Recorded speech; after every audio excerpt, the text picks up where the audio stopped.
Hahaha, anu bapak kita nampak. Sem,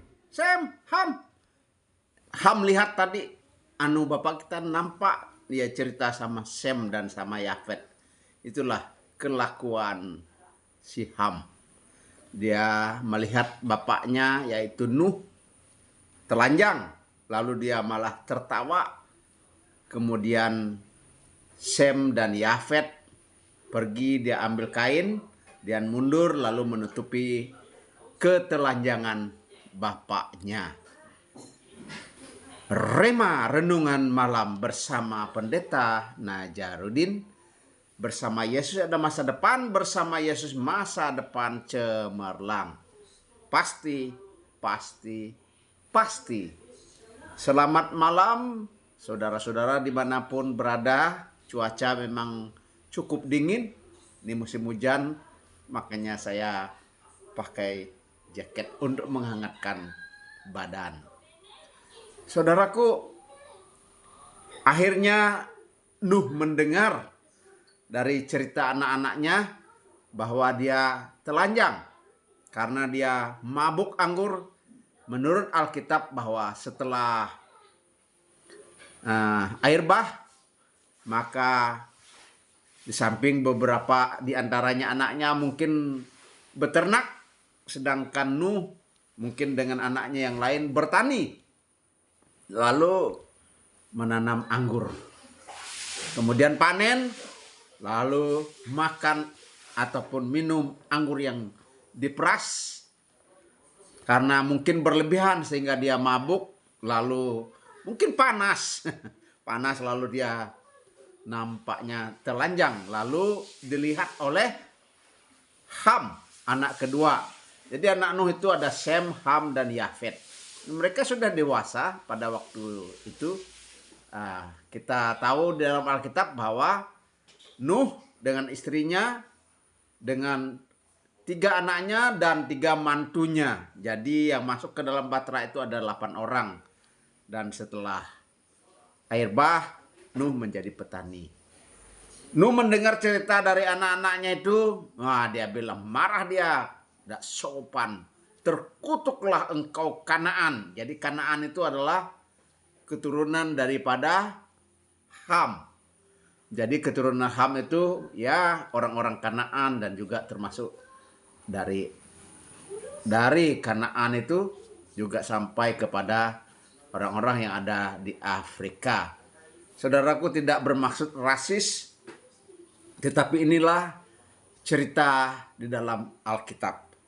Memang ada banyak yang menginterpretasikan atau menafsirkan, tapi tafsiran-tafsiran itu hanya berdasarkan mengkaitkan antara keturunan dan sebagainya. Mengapa kutuk terhadap Kanaan sampai Kanaan sendiri itu tidak diberkati oleh Tuhan tapi kena kutuk.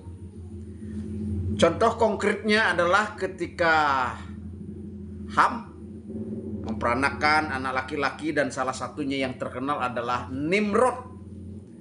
Dan Nimrod membangun kota dan diberi nama kota Nimrod, lalu diberi dan mereka membangun menara Babel. Dia bilang, ayo kita bersatu, kita tidak usah menyebar ke seluruh dunia, kita bersatu padu. Lalu itu tidak dikehendaki oleh Tuhan, bukan persatuannya, tapi Tuhan mau supaya bangsa itu menyebar ke seluruh dunia. Tetapi kesombongan yang dibangun oleh Nimrod, mengapa dia sombong? Karena dia ingin menunjukkan bahwa di luar Tuhan, jika ada persatuan pasti bisa. Nah itu kira-kira. Lalu memang hampir berhasil. Pembangunannya luar biasa. Kesatuannya luar biasa. Tuhan sendiri menilai bahwa apapun yang dikerjakan oleh manusia karena mereka bersama, mereka bersatu, itu pasti akan berhasil. Karena motivasi daripada Nimrod adalah motivasi jahat, dia menyombongkan dirinya sendiri, mengandalkan kekuatan manusia, mengandalkan kesatuan dan persatuan. Kesatuan dan persatuan sendiri itu baik, tetapi di luar Tuhan, untuk diri sendiri, untuk tujuan yang menyombongkan diri, nah Tuhan tidak senang. Saudaraku, saya bertanya, nah sekarang ada gedung-gedung pencakar langit di kota-kota besar. Mengapa Tuhan tidak kacaukannya? Dijawab bahwa gedung-gedung pencakar langit tidak dimaksudkan agar manusia menyombongkan dirinya, apalagi menyombongkan teknologinya. Tetapi itu adalah keperluan, itu adalah bisnis, itu keperluan penghuni atau hunian manusia. Jadi mereka membangun pencakar langit. Ada yang sombong juga, yang membuat kapal Titanic, ya, kapal Titanic yang besar. Sekarang ada yang lebih besar, tapi waktu awal-awal kapal Titanic itu dibangun dan perancangnya dan juga yang memiliki saham terhadap kapal itu dengan sombongnya, bahkan Tuhan pun tidak mampu untuk menenggelamkannya.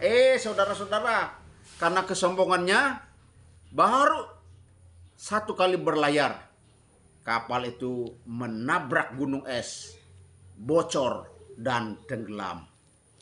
Jadi di luar Tuhan, mengandalkan manusia, mengandalkan teknologi, itu tetap menjadi peringatan.